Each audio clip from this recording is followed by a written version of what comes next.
علامہ صاحب مرزا چٹو جیسے بعض لوگ یہ اعتراض کرتے ہیں کہ آپ لوگ انبیاء کرام سے اور اولیاء کرام سے مدد کیوں مانگتے ہو، جبکہ قرآن پاک میں اللہ پاک ارشاد فرماتا ہے ایاک نعبد و ایاک نستعین، یعنی کہ ہم تیری ہی عبادت کرتے ہیں اور تجھی سے مدد مانگتے ہیں۔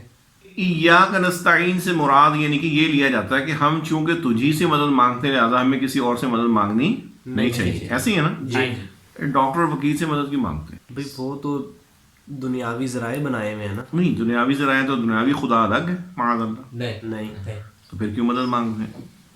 اچھا خود ہی تو آپ کہہ رہے ہیں کہ قرآن پاک سے یہ ثابت ہو رہا ہے، یعنی ان کے اعتبار سے کہ جناب ہم اللہ پاک سے ہی جب مدد مانگتے ہیں تو کیا ڈاکٹر اور وکیل کی مدد اللہ نہیں فرما سکتا؟ فرما سکتا ہے۔ تو پھر اللہ سے مانگا کرے، بولو نہ ہونا، ہاں جی پھر کیوں مانگتے ہیں مدد؟ تو اسی طریقے سے اور بہت سارے معاملات میں وہ ایک دوسرے سے مدد مانگتے ہیں، جی کیوں مانگتے ہیں؟ اب یہ نہ کہہ دینا وہ زندہ سے مدد ہے، جی جی ٹھیک ہے نا؟ بات تو ہو رہی ہے کہ اللہ کے سوا، اب وہ زندہ ہو فوت شدہ ہو کوئی ہو، یہ تو نہیں اللہ پاک نے قید لگائی نا کہ زندہ کو تم خدا بنا لینا، فوت شدہ کو نہ بنانا، قریب والے کو خدا بنا لینا، دور والے کو نہ بنانا، یہ کہتے تو کہیں لکھی نہیں کسی نے، یہ تو صرف بد مذہب آپ کو دھوکہ دینے کے لیے کرتے ہیں کہ تاکہ اپنی جان چھڑائے۔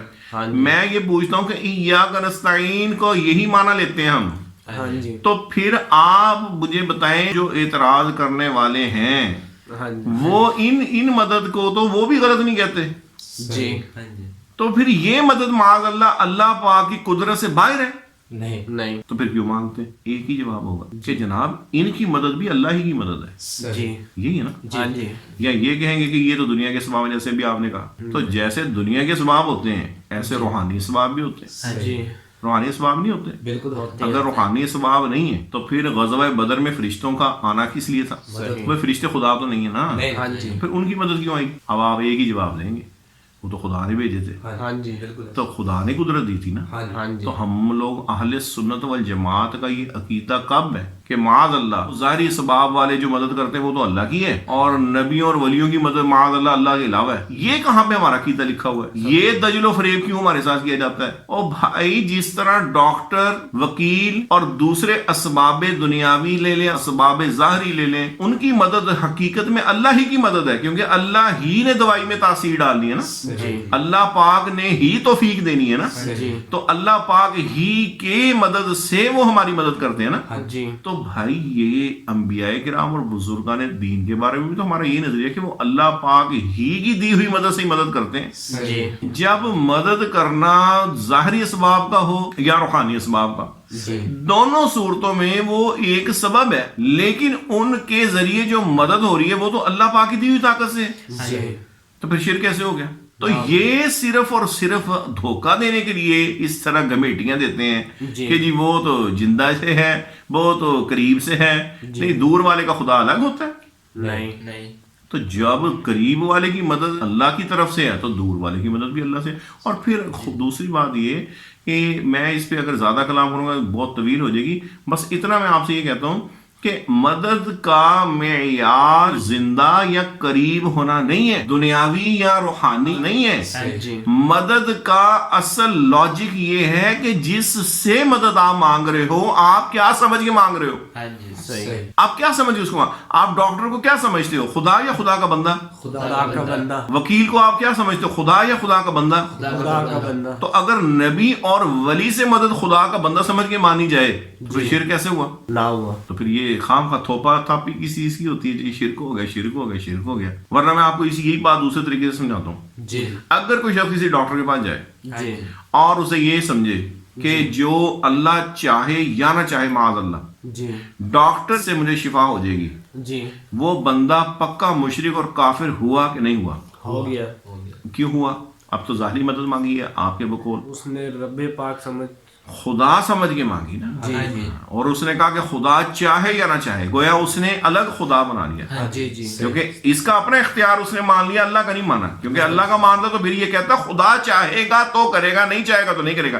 اس نے کہا نہیں، خدا چاہے یا نہ چاہے ڈاکٹر میری مدد کر دے گا، جی یا اس نے یہ سوچا کہ یہ جو دوائی ہے نا جی مجھے آرام اس سے آنا ہے، خدا چاہے یا نہ چاہے۔ جی تو اب بتائیں وہ مشرک ہوا کہ نہ ہوا؟ ہو گیا۔ تو اب قریب ہونے کی وجہ سے ہوا مشرک، نہیں تو زندہ اور مردہ کی وجہ سے ہوا؟ نہیں اب اس وجہ سے ہوا کہ گویا اس نے دوائی کو یا ڈاکٹر کو یا سبب کو جی خدا سمجھ لیا، جی اور خدا کی قدرت کا عمل دخل اس نے یہاں سے خارج کر دیا۔ اس لیے شرک اصل میں ہوتا ہے کہ آپ جس سے مانگ رہے ہیں نا، جی آپ نے اس کو کیا سمجھ کے مدد مانگی ہے۔ صحیح اگر خدا کا بندہ سمجھ کے مدد مانگی ہے تو خواہ وہ مدد دنیا کی ہو، خواہ وہ روحانی ہو، خواہ وہ اس عالم میں ہو، خواہ وہ عالم برزخ میں ہو، خواہ وہ عالم آخرت میں ہو، ہر جگہ پر وہ توحید ہی ہے۔ صحیح لیکن اگر آپ نے خدا سمجھ کر مدد مانگی کسی غیر خدا کو تو پھر اس میں پھر یہ روحانی اور دنیاوی تخصیص کی ضرورت نہیں ہے، وہ ہر صورت میں شرک ہے۔ صحیح اور ایک بات یاد رکھیں، شرک کبھی بھی جائز کسی جگہ پہ نہیں ہو سکتا۔ صحیح یہ نہیں ہوتا کہ مشرق میں ایک چیز شرک ہے، مغرب میں وہ توحید ہے، جی شمال میں تو شرک ہے، جنوب میں جا کے وہ توحید ہو گئی۔ یعنی کہ ظاہری سبب ہو تو شرک نہیں ہے، روحانی سبب ہو تو شرک ہو گئی، ایسا نہیں ہوتا۔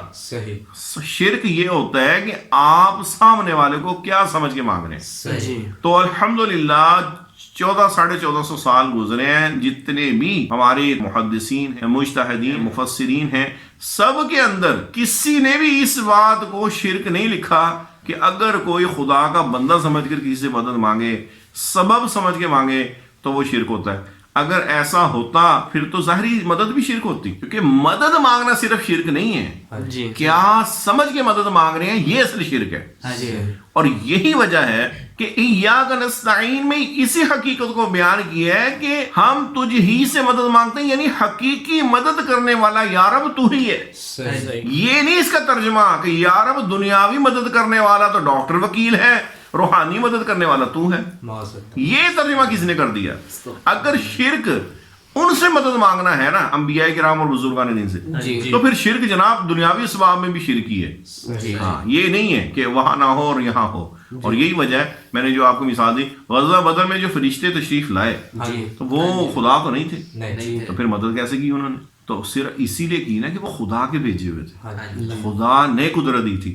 جناب عیسیٰ علیہ السلام نے اسی لیے تو بار بار بِإِذْنِ اللہ فرمایا کہ اللہ کے حکم سے میں تمہاری مدد کر رہا ہوں۔ حالانکہ مردے زندہ کرنا کس کا کام ہے؟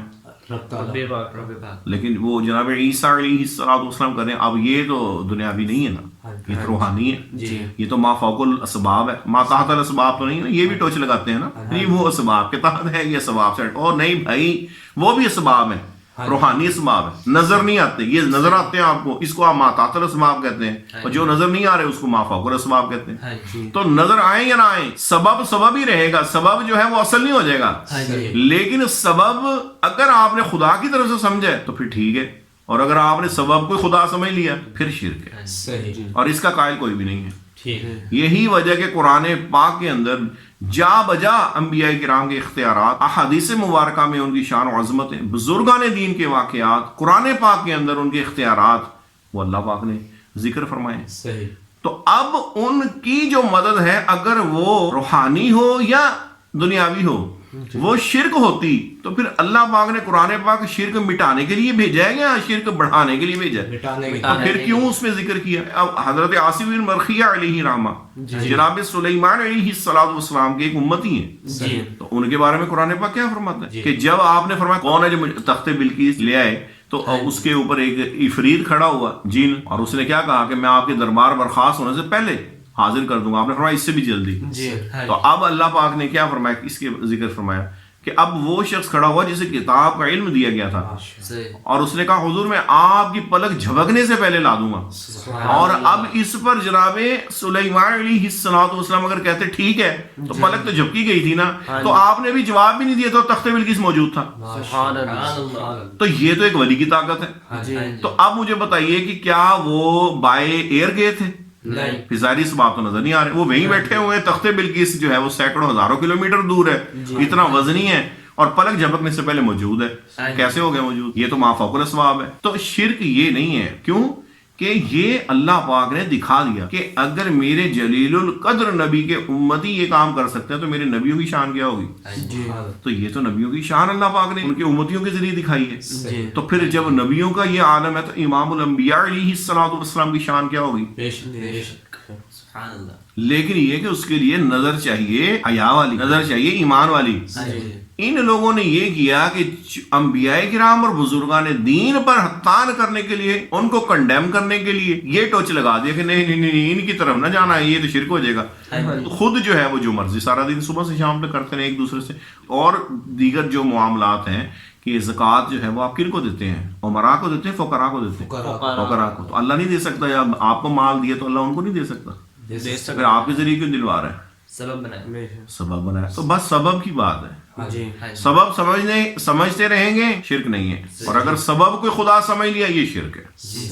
علامہ صاحب بد مذہب ایک دوسرا اعتراض کرتے ہیں کہ جب رب پاک سب کچھ دے سکتا ہے تو پھر آپ دوسری طرف کیوں جاتے ہیں؟ ہاں تو سر وہی تو میں نے آپ سے گزارش کی ہے نا کہ جب اللہ پاک سب کچھ عطا فرما سکتا ہے تو آپ ڈاکٹر وکیل کے پاس کیا کرنے جاتے ہیں؟ وہ ڈائریکٹ شفا عطا نہیں فرما سکتا۔ پھر بچاؤ مسلح پہ پڑھو 2 نفل، پھر کیا ضرورت ہے آپ کو چکر لگاتے ہیں؟ اور 3600 آپ کے دن رات کام ہے، سیٹھ کی خدمت میں جا گڑ گڑا رہے ہوتے ہیں، وہاں شرک نہیں ہو رہا ہوتا۔ ساری زندگی اولاد ماں باپ سے مانگتی ہے، شرک نہیں ہو رہا۔ بیوی شوہر سے مانگتی ہے، نہیں ہو رہا۔ اللہ پاک نے نفقہ جو ہے وہ مرد کے ذمہ لگا دیا ہے، تو پھر معاذ اللہ کیا اللہ پاک نے شرک لگایا؟ تو کیا اللہ پاک نفقہ جو مرد کو دے سکتا عورت کو نہیں عطا فرما سکتا؟ تو بھائی کو سمجھو نا، پھر اصل مسئلہ کیا ہے؟ مسئلہ یہ ہے کہ آپ کسی کو خدا نہ سمجھیں۔ اسی طرح آپ قبلے کی طرف منہ کرتے ہیں، تو قبلے کو آپ خدا سمجھتے ہیں؟ کسی کے ذہن میں ہوتا ہے کہ میں قبلے کو سجدہ کر رہا ہوں؟ یہ ہوتا ہے کہ میں سجدہ خدا کو کر رہا ہوں، رخ ادھر کرنا ہے۔ تو پھر یہ بات تو صرف نظریے کی ہوئی نا۔ اگر کسی نے قبلے کو خدا سمجھ کے سجدہ کر دیا، پھر وہ بتائے اس کی نماز رہی نہیں، تو بت خانہ ہو گیا نا اس کا۔ یہی ہے نظریے کی بات ہے۔ جب آپ نے قبلے کی طرف رخ کیا، قبلے کو سجدہ نہیں کیا، سجدہ اللہ کو کر رہے ہیں، لیکن دل کے اندر نظریہ خدا کا ہے، اگرچہ منہ قبلے کی طرف ہے، تو اس سے شرک ہوا؟ تو پھر مدد مانگنے سے شرک کیسے ہوگا؟ جب آپ کے ذہن میں یہ ہے کہ میں اس کو خدا کا بندہ سمجھ رہا ہوں، تو کسی کو پوچھ لیا کریں کہ بھائی صاحب آپ نے یہ جو نبیوں سے اور ولیوں سے مدد مانگی ہے، آپ نے ان کو خدا سمجھا؟ وہ کہے گا یار شرم کرو، میں تو خدا کا ان کو بندہ سمجھتا ہوں، محبوب ہستیاں سمجھتا ہوں۔ اور یہی ہمارے قرآن و سنت میں بے شمار آیات اور احادیث جو ہے وہ اس پہ دلالت کر رہی ہیں، اور پھر ہمارے اکابرین امت جو ہے وہ اس اعتبار سے انہوں نے یہی ہمیں مسئلہ سمجھایا، کسی نے بھی نہیں اس کو شرک کہا۔ تو علامہ صاحب یہ مرزا چڈو جیسے لوگ اعتراض کرتے ہیں کہ اچھا اگر آپ ولی اگر مدد کر سکتے ہیں تو میں کسی شخص کو پانی میں دھکا دیتا ہوں، اس کے بعد پھر وہ پکارے اپنے ولی کو، میں دیکھتا ہوں وہ کیسے مدد کرتے ہیں۔ ٹھیک ہے، یہ چڈو بندہ ہی اس طرح کی اعتراض کر سکتا ہے۔ پہلی بات تو یہ ہے، میں یہی اعتراض ایک دہریہ کر دے اس کے اوپر کہ تم تو کہتے ہو خدا سے مدد مانگنی چاہیے، جی تو ٹھیک ہے مرزا چڈو کو پکڑ کے دریا کے اندر پھینک دے، جی اور اس کے بعد کہے کہ تم نے کہا تھا نا تو خدا سے مدد مانگنی چاہیے، مانگو نہ پڑے خدا کو مدد۔ تو یہ چڈو صاحب اپنا یہ تجربہ اپنے اوپر ذرا کروائیں اور پکی توحید کا ٹھپا جو ہے وہ لگا کے دکھائیں۔ تو دہریہ بھی تو یہی اٹھ کے کہے گا نا، اگر تم بھی تو کہتے ہو خدا سے مدد مانگنی چاہیے، اس پہ تو کسی کا انکار نہیں ہے، تو اب اس کو دھکا دے پھر، اور اس کے بعد کہے مانگ خدا کو مدد۔ پھر دیکھ لیتے ہیں، ہمارا عقیدہ یہی ہے کہ اللہ چاہے تو مدد فرمائے گا نا، اللہ سے مدد مانگیں گے وہ چاہے گا تو مدد ہوگی۔ کتنے لوگ لوگ ڈوب جاتے ہیں، وہ سب اللہ سے نہیں پکار رہے ہوتے، پھر کیوں ڈوب جاتے ہیں؟ اس کا کیا مطلب وہ اللہ مدد نہیں کر سکتا؟ تو اگر اس سے کا مطلب یہ نہیں ہے کہ اللہ مدد نہیں کر سکتا، اس سے یہ نتیجہ نہیں نکال سکتے، تو پھر ولی سے اگر مدد مانگی پھر یہ نتیجہ کیوں نکالتے ہو کہ ولی مدد نہیں کر سکتا؟ ولی نے مدد بھی تو اللہ کے حکم سے کرنی ہے نا، اللہ کا حکم ہوگا تو ولی بھی مدد کر دے گا، اللہ کا حکم نہیں ہوگا تو اللہ خود بھی نہیں کرے گا۔ تو یہ صرف جو ہے وہ اونگیاں بونگیاں مارنے کے لیے جو ہے عوام کا ذہن خراب کرنے، پھر یوں ہو تو یوں۔ اچھا، تو علامہ صاحب اسی لیے یہ مرزا چڈو اولیاء اللہ کے خلاف بک بک کرتا ہے کہ اگر ان میں اتنی طاقت ہے تو یہ یوٹیوب پہ جتنی گستاخیاں ہیں اور ان کی ویب سائٹ پہ یہ ساری ڈیلیٹ کر دیں۔ جی جی جی جی، یہ بھی اس کا وہی طریقہ واردات ہے کہ جی وہ ولی اگر اتنے طاقتور ہیں تو انہوں نے کون ہے جی یہ ختم کر دیں۔ تو میں کہتا ہوں کل کو دہریہ تجھے اگر یہی بات منہ پہ مار دے کہ اللہ تو طاقتور ہے نا تمہارا، تو پھر وہ کیوں نہیں یہ گستاخیاں ختم کروا دیتا ہے؟ اور اللہ جو ہے وہ تمہارا طاقتور ہے، تو میں اللہ کو نہیں مانتا تو مجھ سے کیوں نہیں منوا لیتا؟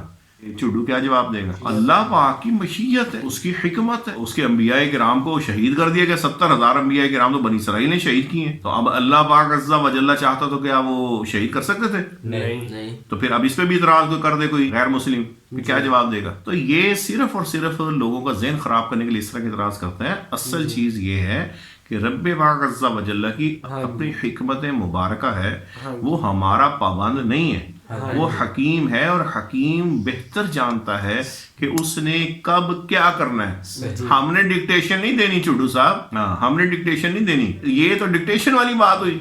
تو جس طریقے سے رب پاک عز و جل اتنا کچھ مسلمانوں پہ ظلم و ستم ہو رہے ہیں یا کوئی اور ایشوز ہوتے ہیں, انبیاء کرام کو شہید کر دیا گیا, آزمائشیں آتی ہیں, اور اس کے باوجود اللہ پاک عز و جل فوری طور پر ان کی مدد نہیں فرماتا. تو پھر یہی اعتراض بزرگوں پر کیوں جاتا ہے؟ حالانکہ بزرگوں سے مدد مانگ کر ہمارا یہ عقیدہ تھوڑی ہوتا ہے کہ بزرگوں نے کوئی اپنی طرف سے مدد کرنی ہے, انہوں نے کوئی اپنے پاس ایک چیز رکھی ہے وہاں سے مدد کر دیں گے. ہمارا یہی نظریہ ہوتا ہے کہ اللہ کی مدد ہوگی, اللہ چاہے گا تو یہ مدد فرمائیں گے, لہذا اللہ جب چاہے گا تو وہ کرتے ہیں, اور جب نہیں اللہ چاہتا تو وہ نہیں کرتے. تو ان کی مدد حقیقت میں اللہ ہی کی مدد ہے. یہ پرابلم ہی یہیں سے شروع ہوتا ہے کہ یہ لوگ سمجھتے ہیں کہ انبیاء و اولیاء کی مدد الگ ہے, اللہ کی مدد الگ ہے. بھائی جب ڈاکٹر اور وکیل کی مدد اللہ کی مدد سے الگ نہیں ہے, ایسی ہے نا, تو پھر انبیاء و اولیاء کی مدد الگ کیسے ہوگی؟ تو جس طرح ڈاکٹر وکیل اللہ کی مدد سے مدد کرتے ہیں تو ایسے ہی انبیاء و اولیاء مدد کرتے ہیں, تو اس میں کیا ہو گیا؟ اور پھر اس کی تو بہت ساری مثالیں موجود ہیں. آپ آیت الکرسی پڑھتے ہیں تو ایک فرشتہ آپ کے لیے تشریف لے آتا ہے جو ساری رات آپ کی حفاظت کرتا ہے. تو اللہ نہیں حفاظت فرما سکتا؟ فرشتہ کیوں آیا؟ سبب بنایا. تو روحانی سبب ہوا نا. اب آپ کو نظر آتا ہے فرشتہ؟ پھر تو یوں ہی اگر کوئی ولی اللہ کا مدد فرمائے تو وہ اگر ہمیں نظر نہ بھی آئے تو اگر ہم یہ کہیں کہ یار یہ بزرگوں کو پکارا تھا, ان کی برکت سے اللہ نے مدد فرما دی, ان کے صدقے وسیلے سے, یا وہ اس ذریعہ بن گئے, پھر شرک کہاں سے ہو گیا؟ شرک تو تب ہو رہا ہے جب ہم ان ولی کو ہی خدا سمجھ لیں معاذ اللہ. اچھا علامہ صاحب, مرزا جہلمی اور اس جیسے دیگر بد مذہب یہ اعتراض کرتے ہیں کہ مزارات پر جو بم دھماکے ہوتے ہیں, اگر تم کہتے ہو کہ یہ بزرگان دین مدد کر سکتے ہیں تو یہ ان کو کیوں نہیں پکڑ لیتے, کیوں نہیں بچا لیتے مزارات کو؟ یہ بھی اسی سلسلے کی کڑی ہے جیسے میں نے باقی جوابات دی. پھر یہی اعتراض کل کو دہریہ بھی کر دے گا, وہ کہے گا یار تمہاری مسجدوں میں دھماکے ہوتے ہیں, وہ تو اللہ کا گھر ہے, تو اللہ پاک اپنا گھر نہیں بچا سکتا معاذ اللہ. کیا جواب دو گے؟ جو جواب دو گے وہی ہمارا جواب ہے کہ بھائی وہ وہاں پہ بھی اللہ کی حکمت ہے, یہاں پہ بھی اللہ کی حکمت ہے. اللہ چاہے تو اپنے گھر پہ دھماکہ نہ ہونے دے, چاہے تو اس کے ولی کے مزار پہ ہو جائے. ہاں اصل چیز تو یہ ہے کہ دھماکہ کرنے والے کون ہیں, تو وہ آپ ذرا اس کو بھی ذرا ہائی لائٹ کریں نا جی. تو امید ہے کہ آپ کو یہ سمجھ آ گیا ہوگا کہ یہ شیطانی وساوس جو ہیں وہ صرف بزرگان دین اور انبیاء کرام سے دور کرنے کے لیے اللہ پاک ان کی تعظیم, ان کی شان و عظمت بیان فرماتا ہے, ان کے ذریعے عطا فرماتا ہے. اور یہ لوگ ٹکے ٹکے کا جو دنیاوی سبب ہے اس کو جب لیتے ہیں تو ان کو توحید بھول جاتی ہے, اور جب اللہ کے محبوبین کی باری آتی ہے وہاں ان کو سارا شرک یاد آ جاتا ہے. اللہ پاک ہمیں ان جیسے لوگوں کی صحبت